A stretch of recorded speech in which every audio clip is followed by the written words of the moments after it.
When it comes to learning how to play this game, practice obviously is very important, and being effective with your practice is even more important. You can only make something permanent, so if you're going to try to make it permanent, you have to have some guidelines. I do corporate outings all the time with very successful people, and I ask them, do you have a routine by which you go about your business or whatever you're doing on a daily basis? And of course they do. They've developed that routine because they know if they go through that routine or that checklist, they have a very good chance of having the right outcome. So I'm going to try to help you with that a little bit with practice here. Now, the first thing you've got to understand, are you here to practice or are you here to warm up before a round?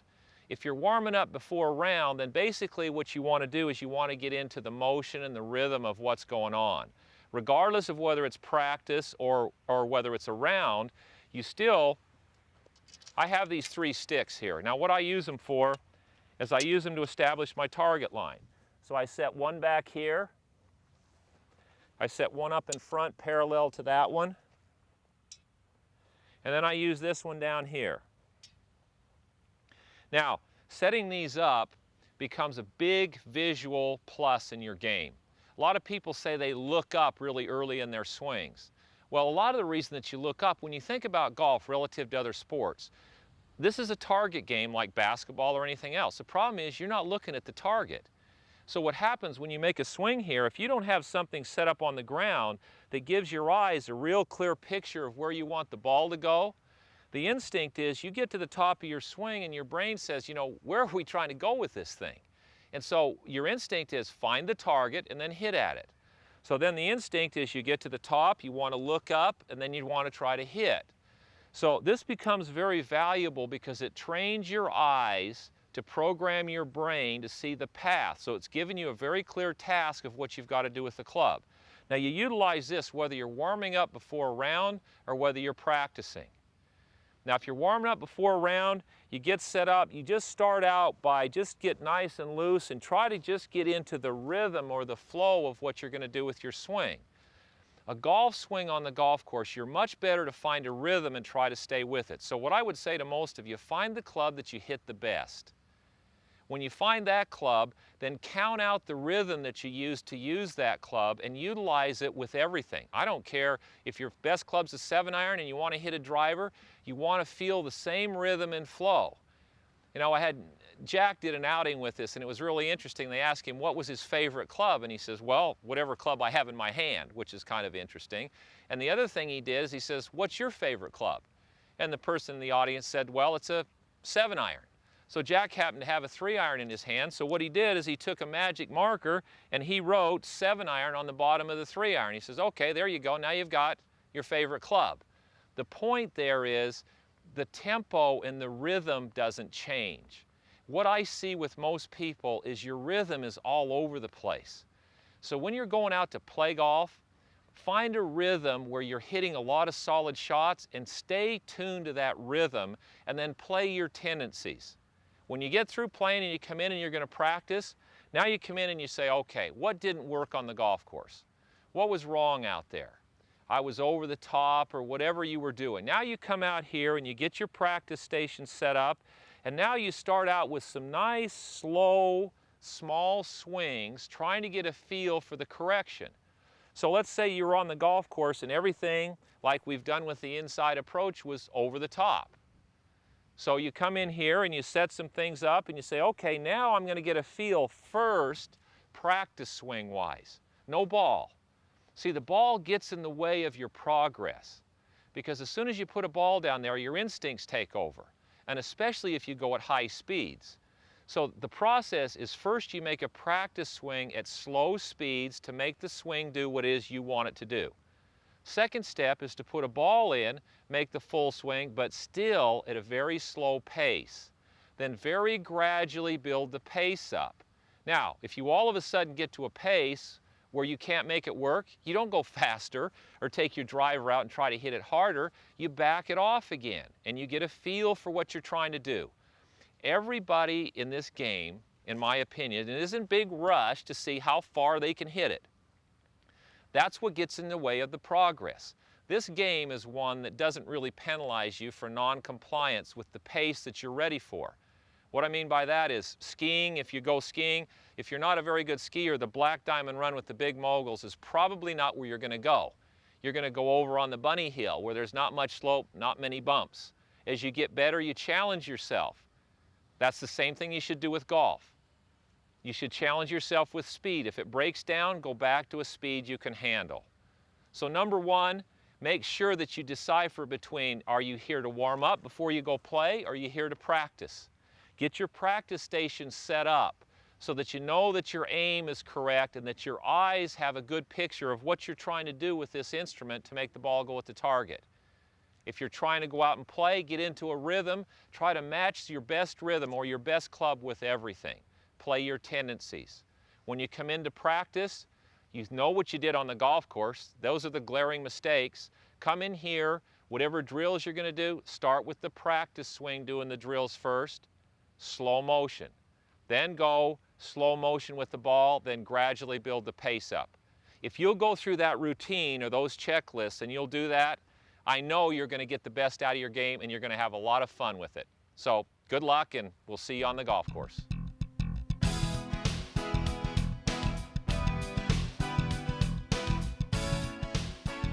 When it comes to hitting quality golf shots, shots that you enjoy, shots that lower your score, there are, as one of my early teachers said, the vital few and the trivial many when it comes to golf. The vital few and the trivial many. He would have to say, for goodness sake, you don't need to burn the house down to roast a pig. There's a few things you need to do right to play good golf. And by the way, occasionally you'll come across a golfer who says, I don't really care how I play, I just play for enjoyment. Well, trust me, they'll lie to you about other things as well. Everybody cares how they play.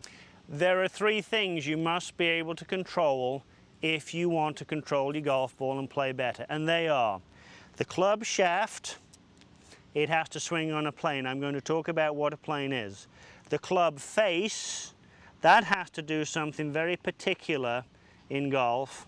I'm going to talk about that. And the club head, that's the contact. When I talk about club head, I'm talking about the contact. Those of you that have been to a pros tournament know very well when you hear them hit the ball, it's a tremendous sound. It's a real thump. It's a real meaty sound. So there's the club shaft, the club face, the club head. Now when it comes to direction, that's club shaft and club face. When it comes to contact, that's club head. So let's get started here and let's see if I can help you understand what needs to happen for you to hit a golf ball straight. You certainly have to get your hands on the club in a particular way. I'll get to that in a minute. But before that, I think you have to realize there's something called a target line and then there's something called a swing plane. And then I'm going to come back to the grip. So if you wanted to follow along here at home and practice and perhaps do this, you're going to need a few extra clubs. And I'm going to construct a target line. I knew one day I'd find some use for my 2-iron and my 3-iron, and here it is. I'm going to make a line which goes fairly much to the target. I've put it just inside the ball for the moment, and you'll see why in a second. But that would give me a target line, a line to the target. Using your imagination here, perhaps you could extend that line all the way back and all the way through. Now that's a line to my target.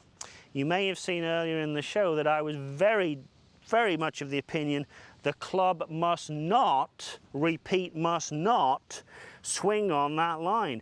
There is a style of golf that says if you keep your club on line for 17 inches through the hitting area and you keep the club face looking at the target, you will play a very great game of golf. That just ain't true. It's impossible. The club face actually will only look at the target for a fraction of a second, and the head of the club will only be on the target line for a fraction of a second in a good shot.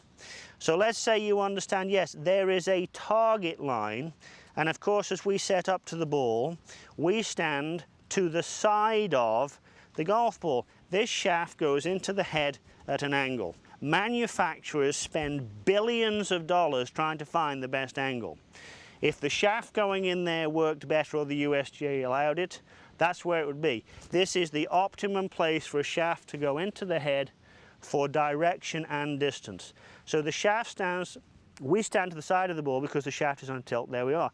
Now you could say that shaft is lying on a plane, an angle, a slant. Let me show you the slant of the golf swing. If I take a ball on a string, I could make this go in a vertical plane. That would be the straight back, straight through theory of golf. That is vertical. Nobody has ever in the history of the game played any good with a purely vertical golf swing. It's impossible. This is a horizontal swing. That would never hit the ground, obviously.